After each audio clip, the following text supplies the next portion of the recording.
Middle class family ഹരിപ്പാടിലേക്ക് എല്ലാ കൂട്ടുകാർക്കും ഒരിക്കൽ കൂടി സ്വാഗതം. എന്തിനു പോകുന്നു ഏതിനു പോകുന്നു എന്നും അറിയില്ലെങ്കിലും ഓടിപ്പോയി ടിക്കറ്റ് എടുക്കാനും ഗൂഗിൾ പേ ചെയ്യാനും ഞങ്ങളുടെ സ്വാതി സാർ എന്നും മുന്നിൽ തന്നെ.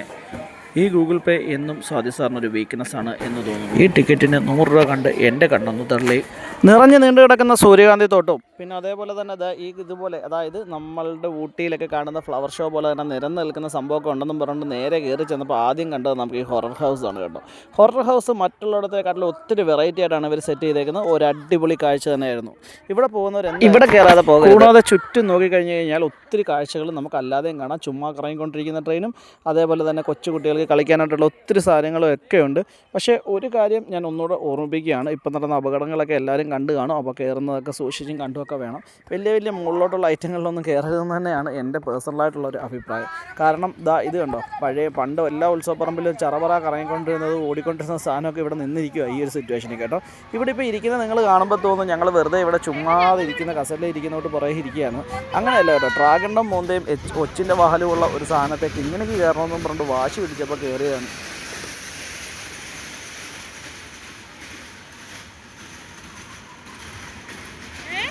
അതിങ്ങനെ പൊങ്ങിയും താന്നിയും കറങ്ങിയൊക്കെ ആയിട്ട് ഞങ്ങളെ കൊണ്ട് പതുക്കെ സ്റ്റോപ്പിൽ നിർത്തി. എന്തായാലും കിങ്ങിണിയും പിള്ളേരും ഒക്കെ ഹാപ്പിയായി. കിങ്ങിണിയും ദേവനും പിന്നെ കൂട്ടത്തിൽ കയറി ഞാൻ ചെറുതായിട്ടൊക്കെ ഒന്ന് ഹാപ്പിയായി കേട്ടോ. അപ്പം ഇതിൽ നിന്ന് ഇറങ്ങിയിട്ട് അടുത്ത കാഴ്ചകളിലേട്ടൊക്കെ നമുക്ക് പോവാം. മറ്റുള്ളിടത്ത് കാണുന്നതിനെക്കാട്ടിലും വെറൈറ്റി തരമായിട്ടുള്ള കുറേ വാച്ചുകളാണിത് കേട്ടോ. 50 രൂപ മുതൽ വാച്ചുകളൊക്കെ. അതുപോലെ തന്നെ ഇവിടെ ഭരണികളും പലതരത്തിലുള്ള ഭരണികളും കാര്യങ്ങളും ഒക്കെ ഉണ്ട്. അപ്പോഴാണ് മസാജിങ്ങിൻ്റെ പുതിയ സാധനം ഇറങ്ങിയേക്കുന്നത് കേട്ടോ. മസാജിങ്ങിൻ്റെ പുതിയ സാധനം ഇറങ്ങിയപ്പോഴത്തേക്ക് സ്വാതി സാർ അതും ഒന്ന് പരീക്ഷിക്കാമെന്ന് വെച്ച് പതുക്കെ മസാജിങ് ഒക്കെ ഒന്ന് പരീക്ഷിച്ചു. അത് കഴിഞ്ഞിട്ട് ഇതെല്ലാം നടന്ന് കണ്ട് ക്ഷീണിച്ച് വരുമ്പോൾ കിടന്നും ഇരുന്നും ഒക്കെ നോക്കാനായിട്ട് ഇവിടെ കട്ടിലും മെത്തയൊക്കെ റെഡിയാണ്. വേണമെങ്കിൽ വാങ്ങിക്കാം, അല്ലെങ്കിൽ കുറച്ച് നേരം കിടന്നിട്ട് പോകാം എന്നുള്ളൊരു പരിപാടിയിലാണ് ഇവരുടെ ഒരു സെറ്റപ്പ്. അത് കഴിഞ്ഞ് ഇങ്ങനെ നേരെ കയറി വരുമ്പോൾ അക്വറിയത്തിൽ കിടന്ന് ചുമ്മാ കറങ്ങി ശ്വാസം വിട്ട് കളിക്കുന്ന ഈ വരുന്ന മത്സ്യകന്യകയെ ഒന്ന് വളയ്ക്കാൻ ശ്രമിച്ചതിന് പെണ്ണമ്പിള്ളയുടെ കയ്യിൽ നിന്ന് കുത്തും കിട്ടിയിരിക്കുന്ന എന്നെയും ഇതിൻ്റെ അകത്ത് കാണാം.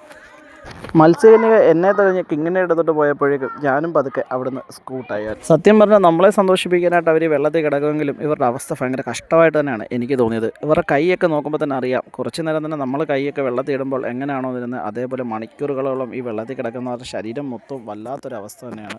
ഇവനൊക്കെ ഇത് എന്ത് തേങ്ങയാടായി കാണിക്കുന്നതെന്ന് പറഞ്ഞിട്ട് നോക്കി നിൽക്കുന്ന ഒരു കാണ്ടാമൃഗവും ഇവിടെ ഉണ്ട് കേട്ടോ.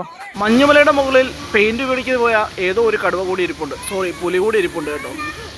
പിന്നെ കാണുന്നത് മഞ്ഞിൻ്റെ അകത്ത് എണ്ണിട്ട് തേക്കുന്ന മോൺസ്റ്ററും പിന്നെ വെള്ളത്തിൽ നിന്ന് പൊങ്ങി നിൽക്കുന്ന ഡോൾഫിനും അതേപോലെ ഒരു കാരണവശാലും മഞ്ഞിൽ കാണാത്ത ഈ ഒട്ടകവും ഒക്കെ ഇവിടെ കാണാൻ കഴിയും. പിന്നെ കുട്ടികൾക്കായിട്ട് കളർഫുള്ളായിട്ട് നിൽക്കുന്ന ഒത്തിരി ഐറ്റംസ് ഇവിടെ ഉണ്ട് കേട്ടോ. നിങ്ങൾ എന്ത് ഇതിനായിട്ട് ഇവിടെ എത്തിയാലും നിങ്ങളുടെ കുട്ടികളെ കൊണ്ടുവരാൻ മറക്കരുത്. കാരണം അവർക്ക് ഒത്തിരി ആസ്വദിക്കാനുള്ള കാര്യങ്ങൾ ഇവിടെയുണ്ട്. അപ്പം നമ്മൾ അടുത്തത് ഒരു മഞ്ഞുമലയിലെ അകത്തോട്ട് കയറി ചെന്നിട്ട് കാണുന്ന കുറേ കാഴ്ചകളൊക്കെയാണ്. അപ്പോൾ ആ കാഴ്ചകളൊക്കെ കാണാം. ഏതൊക്കെ ബന്ധുവിനെ കണ്ടുള്ള ഒരു സന്തോഷത്തിലാണ് അഖിലും ദേവിയും. എന്തൊക്കെയോ ചർച്ചകളൊക്കെ അവർ അങ്ങോട്ടും ഇങ്ങോട്ടും നടത്തുന്നുണ്ട്. എന്തായാലും ചർച്ചകളൊക്കെ കഴിഞ്ഞ് പതുക്കെ മുന്നോട്ട് പോയി കഴിഞ്ഞപ്പോഴേക്കും ദേവൻ അളിയ എന്നും പറഞ്ഞുകൊണ്ട് നമ്മുടെ മെയിൻ ചിമ്പാൻസിയുടെ തോളയെ തട്ടി 2 തട്ടുമൊക്കെ കൊടുത്തിട്ടാണ് മുന്നോട്ടുള്ള പോക്ക്. അതിനിടയിലാണ് ഒരു മരത്തിന് മുകളിൽ നിന്ന് ഒരാൾ ഒളിഞ്ഞു നോക്കുന്നത് കാണുന്നത്. കഴുതയുടെ മുഖവും കുതിരയുടെ രൂപമുള്ള ഒരാൾ. ഇതുപോലെ തന്നെ നോക്കുന്നു. ഞാൻ ഇതിനൊക്കെ വീഡിയോ എടുക്കുന്ന കണ്ടിട്ട് എന്ത് തേങ്ങയാടായി എടുക്കുന്നതെന്ന് നോക്കി നിൽക്കുന്ന ഒരു ചെറിയ മാൻകുട്ടിയും ഇവിടെ കാണാം. പിന്നെ ആനയായി സൂര്യകാന്തി തോട്ടമായി അങ്ങനെ പോകുന്നു ഇവിടുത്തെ കാഴ്ചകൾ. മഞ്ഞുമലയിൽ നിന്ന് വീഴുന്ന വെള്ളച്ചാട്ടവും ഒരു പണിയില്ലാതെ വെള്ളത്തിന് മുകളിൽ പൊങ്ങി സ്റ്റാൻഡ് വെച്ച് നിൽക്കുന്ന ഡോൾഫിനും പിന്നെ അതുകൂടാതെ ഒഴുകി വരുന്ന ഐസ് കട്ടയിൽ നിന്ന് ഒഴുകി വരുന്ന വെള്ളമൊക്കെ കാണാൻ നല്ല രസമാണ്. പിന്നെ സൂര്യകാന്തി തോട്ടം ഒന്നും പറയാനില്ല, സൂപ്പറാണ്. പിന്നെ ഇവിടെ ഇങ്ങനൊരു പരിപാടി കൂടെ ഉണ്ട് കേട്ടോ. ഇതിൻ്റെ ഇടയിൽ ഫോട്ടോ ഷൂട്ടിംഗ് ഒക്കെ നടത്താൻ അടിപൊളിയാണ്. ഫോട്ടോ എടുക്കേണ്ടവർക്കൊക്കെ ഇവിടെ വന്ന് അടിപൊളിയായിട്ട് എടുക്കാം. നല്ലൊരു അടിപൊളിയൊരു ലൊക്കേഷനാണ് ഇത്. ഞാൻ കുറച്ചുകൂടെ നിങ്ങൾ ഡീറ്റെയിൽ ആയിട്ട് കാണിക്കുക. കുറേ ചെടികളുടെ പൂക്കളൊക്കെ ഇങ്ങനെ നിരത്തി സംഭവം സെറ്റ് ചെയ്തിട്ട് പ്ലാസ്റ്റിക് പൂവാണ് അതിൻ്റെ ലൈറ്റൊക്കെ വെച്ചിട്ട് അടിപൊളിയൊരു സംഭവം തന്നെയാണ് കേട്ടോ. പിന്നെയാണ് ഈ ഒരു വെള്ളച്ചാട്ടം ഉള്ളത് ഇവിടെ. ഈ വെള്ളച്ചാട്ടം ഒത്തിരി സ്ഥലങ്ങളിലൊക്കെ വന്നിട്ടുണ്ട്. പക്ഷേ ഇവിടെ എന്നാലും കുറച്ചുകൂടെ വെറൈറ്റി ആയിട്ടാണ് ഇവർ ചെയ്തേക്കുന്നത്. ഒറിജിനൽ വെള്ളച്ചാട്ടത്തിൻ്റെ അടുത്ത് പോയി നിൽക്കുമ്പോൾ എങ്ങനെയാണോ വെള്ളം നമ്മുടെ മുഖത്തോട്ടൊക്കെ അടിക്കുന്ന രീതിയിലുള്ള സെറ്റപ്പാണ് ഇവിടെ. ശരിക്കും നിങ്ങൾ ഈ വീഡിയോക്കകത്തോടെ നോക്കിയാൽ അറിയാം. വെള്ളം ഇങ്ങനെ പൊങ്ങി പോകുന്ന കാഴ്ചകളൊക്കെ കാണാം. അപ്പോൾ അതുപോലുള്ളൊരു സെറ്റപ്പാണ്. എന്തായാലും അടിപൊളി എന്ന് വെച്ചാൽ അടിപൊളിയാണ്. നിങ്ങൾ വരുമ്പോൾ കുട്ടികളെ കൊണ്ടുവരാൻ മറക്കരുത്. ഇതിൻ്റെ ലൊക്കേഷൻ ഞാൻ പറയാം. ഇത് നമ്മുടെ ഹാവേലിക്കര കണ്ടിയൂർ തെക്കേനടയ്ക്ക് ഓപ്പോസിറ്റുള്ള ഒരു ഗ്രൗണ്ടിലാണ് ഇത് കാണുന്നത്. തെക്കേനടയ്ക്ക് ഓപ്പോസിറ്റ് കിടക്കുന്നതോടെ നേരെ പോന്നാൽ മതി. പിന്നെ നമ്മുടെ ചാനൽ ആദ്യമായിട്ട് കാണുന്നവരൊക്കെ ഉണ്ട്. നമ്മുടെ ചാനൽ സബ്സ്ക്രൈബ് ചെയ്ത് നമ്മളെ സപ്പോർട്ടൊക്കെ ചെയ്യണേ.